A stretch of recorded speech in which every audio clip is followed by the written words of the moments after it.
सबैजनालाई 2081 सालको very very happy Dashain. म आज मेरो घरको भ्लगिङ दसैँको दिन अहिले पाउने 11 भइसकेको छ र 11:30 बजेको टिका छ। अहिलेसम्ममा मेरो घरमा के कति गरियो, के काम गरियो म देखाउन गइरहेको छु। सबैभन्दा पहिला चाहिँ हामीले यसरी भगवान्जीलाई पूजाआजा गरेर हामीले डेको स्टार्ट गरियो बिहानीबाट।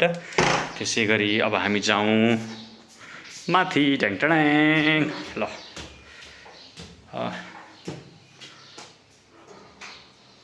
Okay I'm coming. ल यहाँ चाहिँ के भइरहेको छ हेरौँ। सबैभन्दा पहिले सुरु चाहिँ हामीले हलमा तयारी गरेको छौँ। उहाँ चाहिँ मेरो ड्याडी, माई डियर ड्याडी, हाम्रो घरको सबैभन्दा मूल व्यक्ति। Happy Dashain. Okay same to you papa. ओहो हजुरलाई सानो मान्छे रेडी हुनुभएको, टिकी सिकी लगाएर के अरे कपडा सपडा लगाएर टिकी लगाएर ह्याप्पी दसैँ भनिदिनुहोस्। ये गरेको खै के लगाउनु भएको? ओके ओके ल अब त्यसै गरी भगवान् गणेशजी यहाँ हुनुहुन्छ। अब हाम्रो यहाँ टक्क लगाएर यसरी टिका जमरा अक्षता सबै रेडी गरेको छ। बत्ती बाल्न मात्र बाँकी हो। अब एकछिनमा बत्ती पनि बालिन्छ होइन। ओ खै खै खै यता यता। ल यो चाहिँ हाम्रो घरको सबैभन्दा छोटा डन, छोटा सदस्य। मान्छे मात्र मोटा तर छ यो छोटा। पुरै मेकअप सेकअप चलिरहेछ। एकछिनपछि ल तयारी भएर चाहिँ छिटो छिटो गर्नु पऱ्यो। ल अब यसरी टक्क लाएर अब हामीले मेरै युट्युब च्यानलहरू हामीले हेरिरहेछौँ। ओके अब जाउँ यसो किचनतर्फ जाउँ। ल किचनतर्फ के पाक्यो यसो हेरौँ। चिया बनाउँदै खाँदै गरिएको छ। यो पाक्यो हाम्रो सब्जी है। Okay sabzi also looks delicious. I don't know what this sabzi is. यसमा चाहिँ सायद दाल छ होला ठुलो कुकरमा होइन। अब यसमा दुध राखेको छ। अब त्यसै गरी अचार पनि अझै रेडी भइसकेको छैन। अचार पनि रेडी हुने तर्खरमा छ। हजुर लड्डु म देखाउँछु। लड्डु भनेको चाहिँ यो लाल मोहर छ। यो हामीले हिजो राति बनाएको लाल मोहर थियो। लड्डु यहाँ छ हेर्नुहोस्। लाल मोहर छ, होममेड लाल मोहन होइन। एकदम डेलिसियस भएको छ। मैले हिजो राति चाहिँ टेस्ट गराएको थिएँ। अब बिहान टेस्ट गर्नु पनि भएन यो, तर राम्रो देखिरहेको छ है।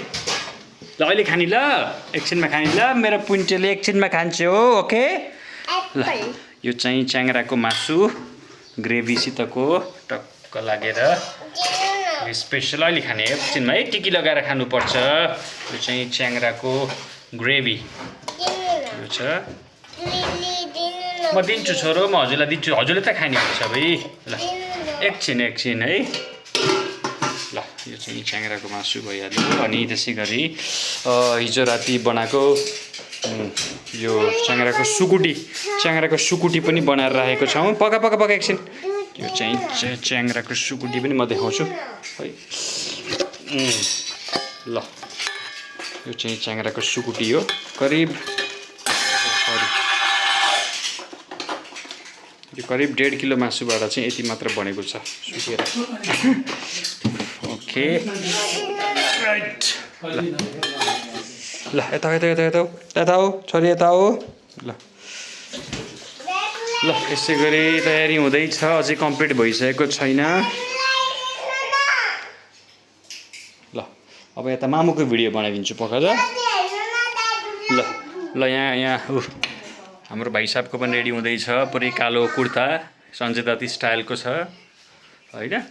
ओके ल ह्याप्पी दसैँ भन्दै एकचोटि। क्लियरै आउँदैन त यहाँ। ल यताबाट क्लियर आउँछ कि ल। ओके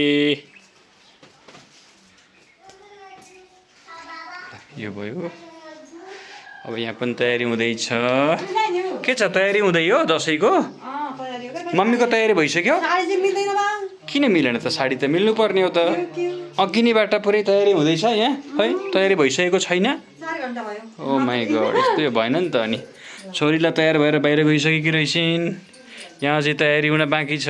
ओके ल ह्याप्पी दसैँ भनिदिनुहोस् एकचोटि मामु। ल यसरी हाम्रो तयारी हुँदैछ। ह्याप्पी दसैँको तयारी हुँदैछ। अलमोस्ट भइसकेको छ। अब आधा घन्टामा हाम्रो टिका चाहिँ स्टार्ट हुन्छ। के भयो फेरि ओके ह्याप्पी दसैँ